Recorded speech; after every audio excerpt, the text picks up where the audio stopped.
It's the Powerhouse Woman Show. You're a powerhouse woman, successful, accomplished, but you know the time has come for something else. To pivot, make a shift, or do what you've been putting off for a long time.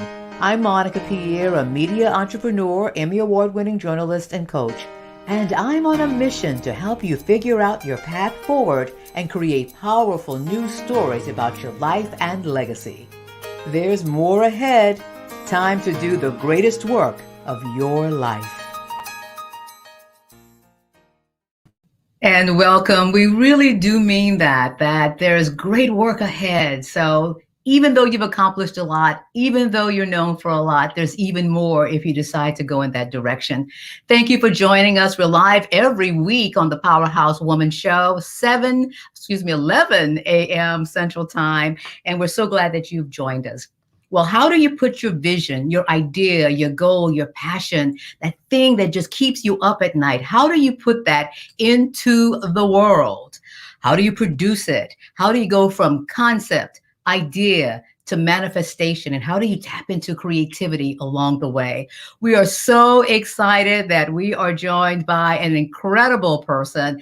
Caegan Moore joins us. And for those of you in the New Orleans area, you know her from not just behind the scenes, but a brilliant force creating opportunities. Caegan Moore is a producer, a content creator, and editor of the Channel 4 WWL TV. Those of you who know the show, she's produced incredible shows, including, we're going to give a shout out to our dear friend Sheba Turk, the 504 with Sheba Turk. And she was also the mastermind, the creator, and the executive producer of Your Mom and Them, a show that recently won a Suncoast Regional Emmy. And we want to welcome you to the show, Caegan.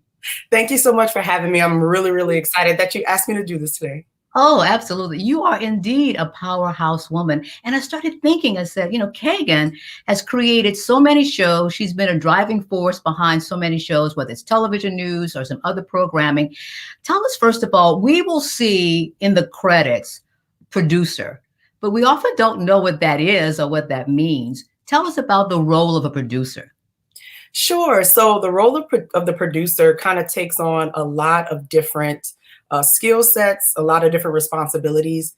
And basically you are responsible for the production of an entire newscast, of a package, which is kind of, video and voice that brings together an entire story or tells it in a more long form fashion. You may be someone who produces a guest-based television show like I do daily for Great Day, Louisiana, or like I mentioned before, a newscast. And basically a producer is somebody who coordinates and executes a either taped or live production.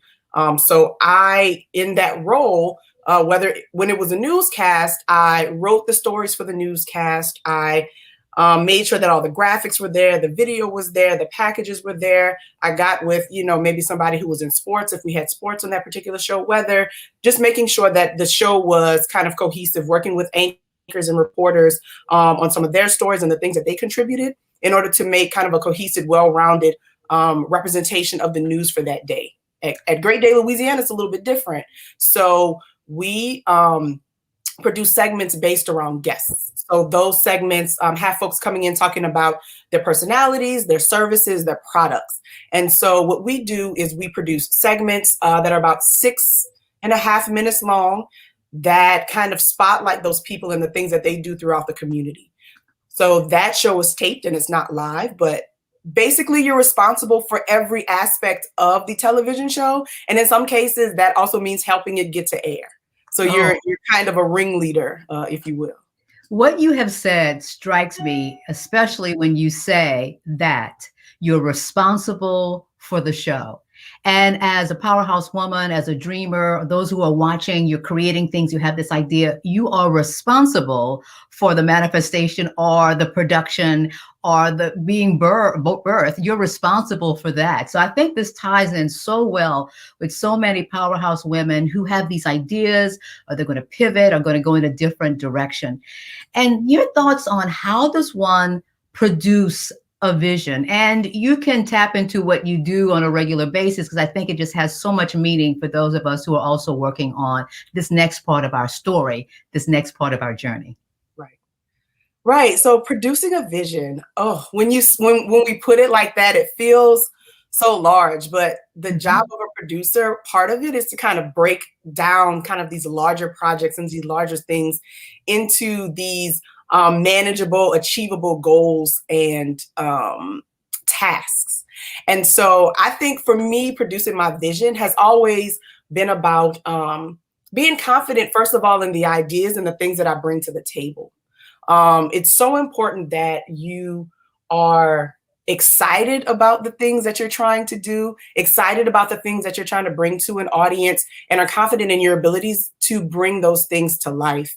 I think that what has been really great throughout my particular journey is that I am somebody who I really am an idea generator. One of my favorite things to do in this world is to brainstorm. I can sit here and I can brainstorm and we can come up with ideas about anything from like A to Z, and I love it. And it could be anything from television to, I mean, a better process to do anything. It's one of my favorite things. And because I love doing it so much, it has just kind of given me this opportunity or this road or this route to manifest the things that I see in my mind. I heard somebody speak earlier and they talked about if you can see it and it's within you, then it's like within your power to like create and bring to life. And I completely believe that. I believe there would be no ideas or anything that kind of came to you if you did not have the power to create it. So I've been very, just very strong about challenging myself to do those things. And what's been really great is I've had a lot of folks around me to either help me on that journey or to cheer me on. You know, I would say that my parents always fostered kind of this creativity within me. And then even kind of throughout schooling and getting to Channel 4, there's just been so many folks who, you know, they've been my partners in crime. And I'd walk up to them and I'd be like, hey, I got this idea. You want to roll? And they'd be like, let's do it. And we do it and we create just really, really cool things. Well, let's start there with that. Let's roll with it, because you had a concept that went from this idea to being recognized to manifesting, being on the air, also being well received, and then eventually being awarded a high prize. Tell us about the idea for Your Mom and Them. And full disclosure, I was a part of it, but that's not the point. So, like I said, I feel like sometimes I'm an idea machine. So I was literally in the shower and I had this idea. And I do not know where it came from. Like I said, that the universe, God, whatever you call the higher being, I literally was in the shower and I had this thought. And if you know me and you've seen me have ideas, you know that the first thing happens is that like my eyes light up and I do this like really strange grin. It's almost like I got it, right? And so I'm in the shower and I go, what if there was a television show where The View met Golden Girls? And I was like, oh, that's something. That's something. So I kind of kept it within me, had a meeting at the station where we were coming up with different ideas about some really cool, kind of unique, innovative stuff that we could do for either WWL or WUPL. And a lot of folks thought it, like, they immediately lit up when I said it. And then they started laughing as if they could see it too, right? Because a lot of times my ideas just don't come to me as like words. Like I can actually see things kind of play out in my mind. I don't know if that sounds weird, but that's how it comes to me. And so I kind of took that, and then I got this opportunity to go to an innovation summit that Tegna does every few months. Tegna is the parent company of the station. Tegna is the parent, yes, the parent company of WWL-TV, and I pitched it there amongst some other colleagues who were from stations from across the country, and folks just ate it up. They just did, and they saw it too. They got it. So I got the opportunity to create this show, and in the beginning, I really didn't know what to do next. I had a budget and I just had this opportunity to do something, right? And so that's when I kind of talked about a little bit earlier about those goals and those tasks, right?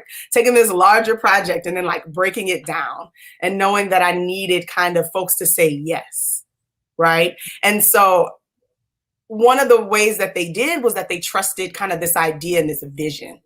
And underneath it all, really what was underneath it all was about celebrating women, people, in Louisiana and Southern culture, I think in a way that was heartwarming and kind of like funny. I wanted to make sure that folks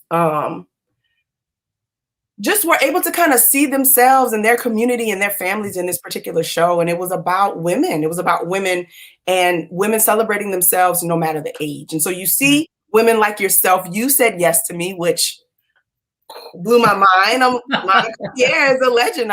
I listened to you on the radio, you know, for years and years and years. So to have you there, to have Harriet, to have Anne from the New Orleans School of Cooking, I think that that was just amazing that you guys, you know, trusted me. And I feel like you guys kind of knew me, you know, in passing. Obviously, I worked with Chef Anne and Chef Harriet at WWL TV, and we had met before, you and I. Yes. But this was something different. You were allowing me to kind of throw you guys into situations that maybe folks had never seen you in before. Right. And so that trust was just very important, right? I trusted myself with this idea and this vision. You know, WWL TV and Todd Smith, who's the general manager, he trusted me to carry it out. And you guys trusted me to not, you know, make you guys look a fool, because, you know, it was getting us out of what we were seen as, you know, right. Yeah.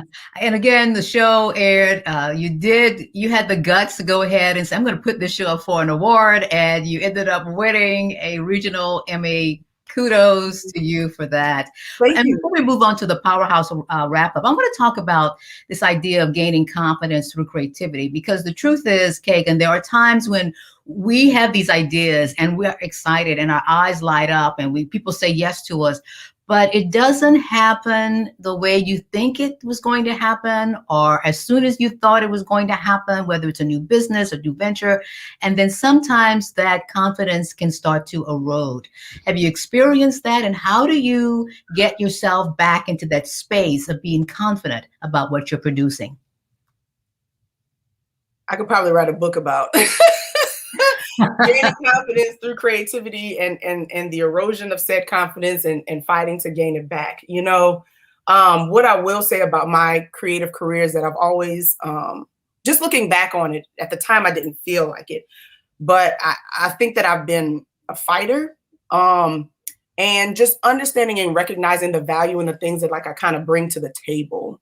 A lot of the things that I've created over time, especially at WWL TV, whether you knew that I created them or not, or that I created them and collaborated with some other amazing, talented people that are also behind the scenes, it was really always about kind of trusting in the idea because I had it and it wouldn't go away, right? So I trusted it because it kept nagging at me. And I felt like if this is something that keeps pulling me, that keeps nagging at me, then it's something that I am meant to kind of carry out and see through. And so just kind of keep doing things and failing and trying, even being confident enough to say, you know what, I made this thing, but it's not even good enough to like go on TV. It's not good enough to be on the web. I made it and then I learned from it. Yeah. You know what I'm saying? One of the first things I ever did, which gave me a lot of confidence, this was years and years and years ago. I don't know if you guys remember, but it was called the What You Cooking Challenge. And the What You Cooking Challenge was on WWL. And what we did was we had people send in videos, right, of themselves cooking, showing their big personalities, because, you know, in Louisiana, cooking and being a big personality just kind of goes hand in hand. Everybody's a comedian. We all have them in our families, whether they're male or female. It's showtime when some people, you know what I'm saying, fire up the grill. And so I was like, well, that makes so much sense. Let's get these people on. We have a full kitchen. We can do this. I go and I actually make the video kind of I guess a scratch video showing an example with my dad. We put it up on TV and we run it and we run it and we run it. And we promo and we promo and we promo. We weren't getting any entries for weeks. None, no entries. And there were folks who were kind of like, I don't know why we keep promoting this. Like, this isn't going to work. Nobody's entering. Like, I don't know why we keep talking about it, why we keep promoting it.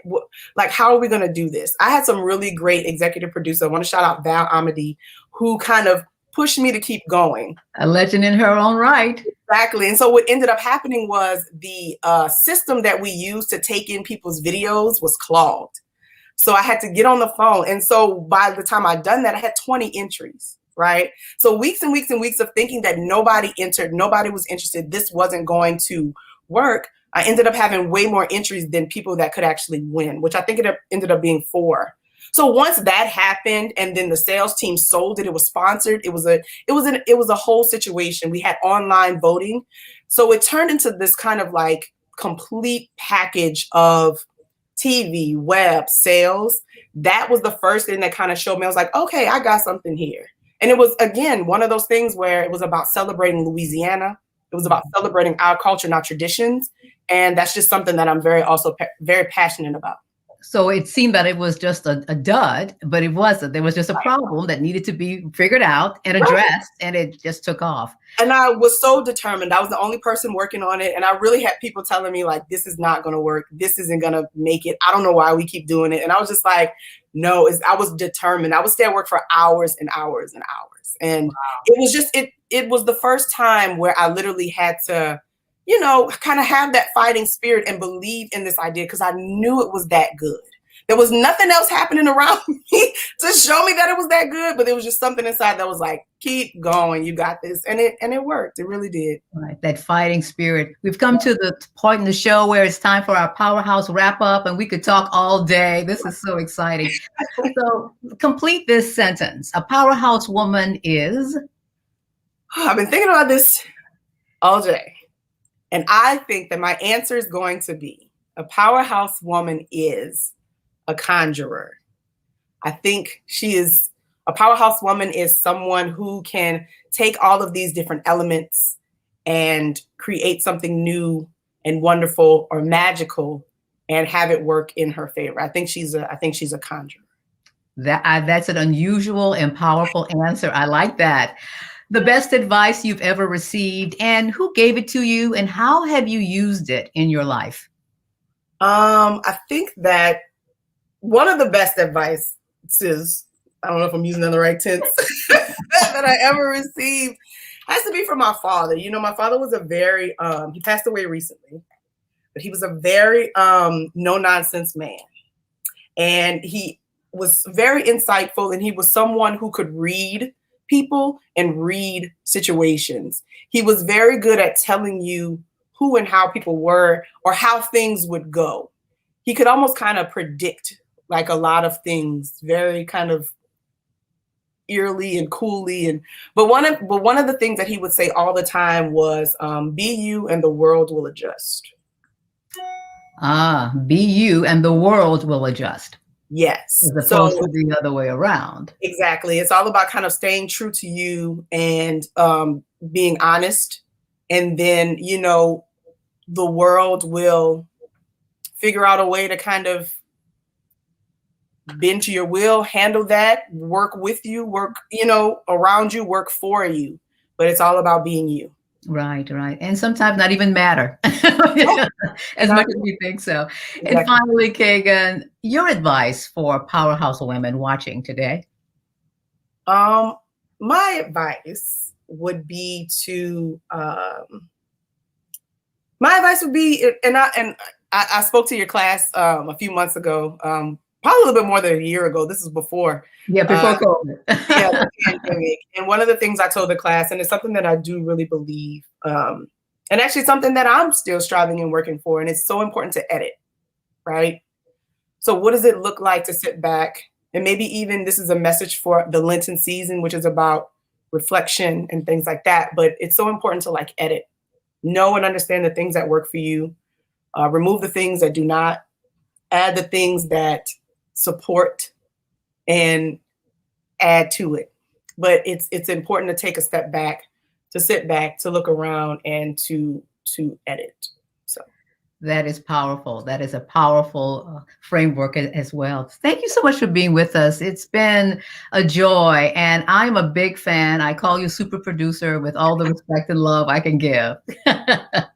Thank you so much for having me, and thank you for saying yes. Having that in me is amazing, but getting the work done and having you be a part of it and having that as, just a piece of work that takes up space and time means just as much, if not more. So thank you so much for being a part of this journey. That's really helped me in my confidence and creativity. Fantastic. Thank you so much. Caegan has joined us, and we want you to know that this show is all about sharing deeper conversations, and it's about wisdom that we can all use and be inspired. I was taking some mental notes as well. So thank you for being on the show. And to learn more about what we do at the Powerhouse Woman Show, I would invite you to join us. Here's the website, thepowerhousewomanshow.com. Find out about our programming and even our online programs. We have one that's coming up very soon called The Intensive, where you're going to roll up your sleeve and get some action and produce what you have in your head. Thank you so much for joining us. We'll talk real soon.